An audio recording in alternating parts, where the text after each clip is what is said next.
Hello and welcome to another episode of Miles Per Hour, the pursuit of auto brand loyalty.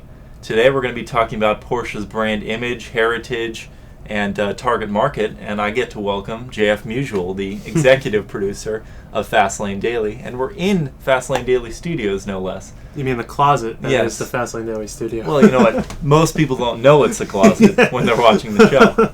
That's the illusion of the camera, but yes. Yeah, but thank you so much for joining Anytime, me. I man. really Anytime. appreciate it. So I want to start with a little bit of history about Porsche. Okay. So it was founded in 1931 as a vehicle developer, but after World War II, it started producing its own cars, starting with the 356, which had design elements from the VW Beetle that it also designed.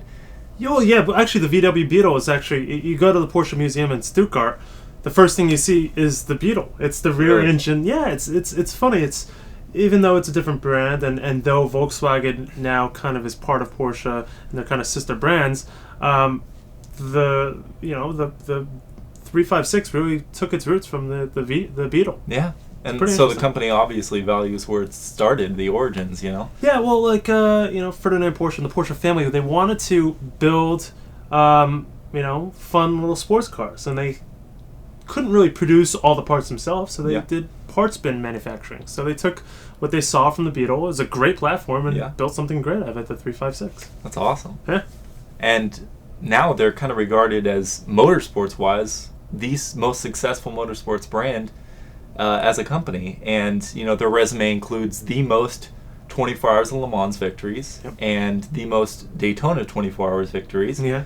And among other things, you've got Spa, you've got Nürburgring, and you got to think of it much past endurance racing. Porsche's known for endurance racing, but the 959 in Dakar. Yeah. You've got IMSA racing. You've got all these weird events, hill climbs, Pikes Peak, Jeff Zort. You've got all these weird events that they take the basic form of the 911, which came after the 356, and they just kept improving on it, making it better. Yeah. 911 was introduced. It was actually the 901.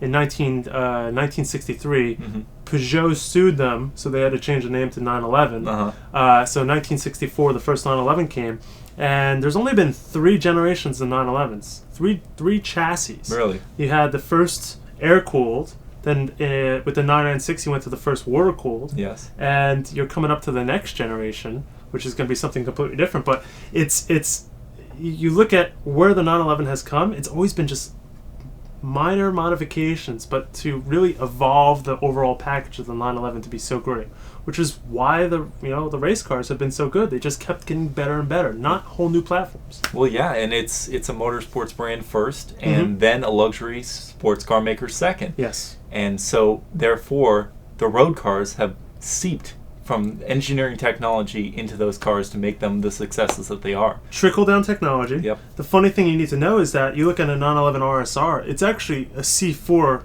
platform. It's literally, they take the car off the production line, they take a road car off the production line, and then make it into a race car.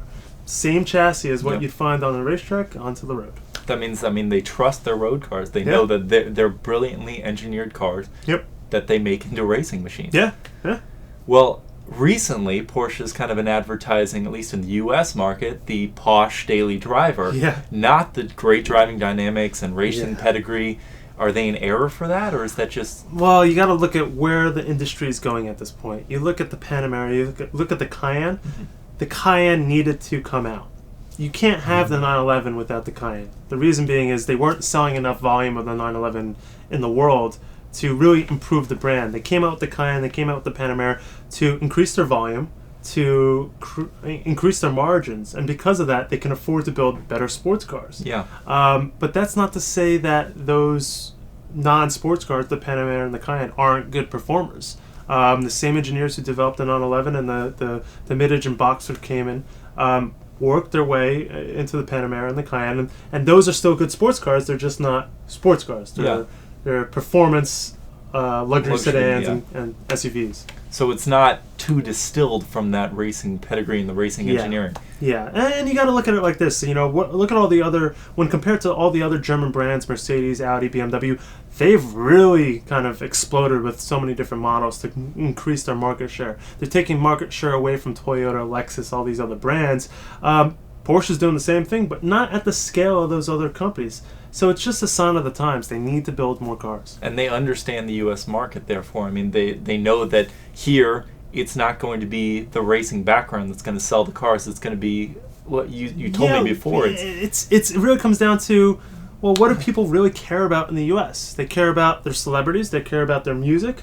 They care about what's on primetime television. And they care about their sports, and the sports being the NFL, basketball, baseball, all these things that really aren't the same in Europe. In Europe, it's Europe and North America. And in Europe, they care about racing. They care about their endurance racing.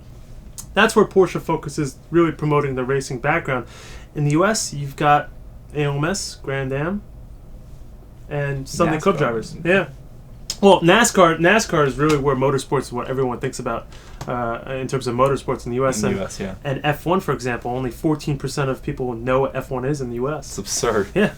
Well, it's absurd to people like us, but I mean, you talk to the average U.S. consumer and they have no idea. Exactly. Yeah. So, I mean, I guess Porsche is really on the money for the U.S. market, selling the kind of luxury and the image of just a daily driver that you can have pride in, that the celebrities are driving, that everyone wants to own. You can't not have those cars in the U.S. market. Yeah. If you focus just on the sports cars, you'd be a spiker. And what's happening to Spiker right now? Yeah, exactly. They need to. It's a business move, and at the end of the day, this is all about making money. This is business. At the same time, the 911 is still, I think, one of the pinnacle aspects of what a sports car is. Yeah. And the Panamera and Cayenne, they need to exist just because the 911 exists. They need to support those, but they still have the pedigree that has been learned from the 911. Yeah, people call it model overload, but in a way, it's just them knowing that they need to speak to a different audience, and they still put their energy into the cars that they love, the 911. Exactly. Cars like that. It's really a move that Porsche is understanding the market. Yeah. Do you think that they deserve auto brand loyalty? I would say, more earned. They've earned auto brand loyalty. Yeah, is that correct? You were 100% correct. I went to the Porsche Club of America parade last year, and to have 20,000 people show up from around the world to a North American event outside of Chicago. Jeez. That puts Bimmerfest to shame. Exactly. They had a guy that drove down from Alaska. It's 9/11 from Alaska to be at this event. These guys really, they've got the loyalty. I think out of any other brand, they've got more loyalty than. They've got the loyalty. They really do. So be it the racer boys who love the cars for what they can do, or be it the old men who love them for what they look like and what they represent. But you got to remember, those old men at one point were kids like us who wanted to go drive fast. That's very true. But they're more realistic. They've got families. They want to have that brand. They want to have that performance, but they can't really afford it in their lives. So I guess in summation, Porsche, you're doing the right things here. We know that you still value you value your motorsports career over all other things, and that's what makes your road cars so impressive. Would you agree? Yeah, I would think so. Yeah. Honestly, if you ever have the chance, go to Stuttgart. Go see their museum. It's pretty incredible. Well, and to think that they're not just 911s. Yeah. They've worked on everything from. They built the Harley Davidson V-Rod. They engineered the engine in the V-Rod. They did some McLaren. They worked with McLaren on some engine technology. They've done so many tractors. They've done so many different crazy things that their history is just it's so amazing. It just to think of where they've come from. Yeah. To be where they are now. So I mean, putting their hands in all those different projects, they perfected the things that they can do perfectly well. Yeah. And that's why their next generation 911, we know it's not going to be something out of the blue. It's just going to be, like you said, an improvement upon something that they've built over all these years and made it into what is just the iconic sports car. Yeah, and last thought on that, you look at the 911, you look at the engineers who work on the 911, they've come from so many different generations. They know what the brand is, and then they're raising the young kids up as their mentors to these young kids to kind of follow that trade. There's a huge bloodline in Porsche. Yeah. You don't see a lot of them leaving the company. That's very true. Yeah. Well, you know what? I think that'll do it for us today. MilesPerHr. JF, thank you so much for joining me. And if you want to look for more, and you should, look for more of JF's stuff, you'll be reviewing on FLD Tours the ironically, the Cayman R Yeah. next, right? Hopefully, yeah. Yeah, so I mean, he'll have that on FLD tours. Watch Fastlane Daily. You get to see the studio, not in the kind of raw form that you're seeing it now, but It's pretty crappy. But yeah. Well, you know what? We work with what we got.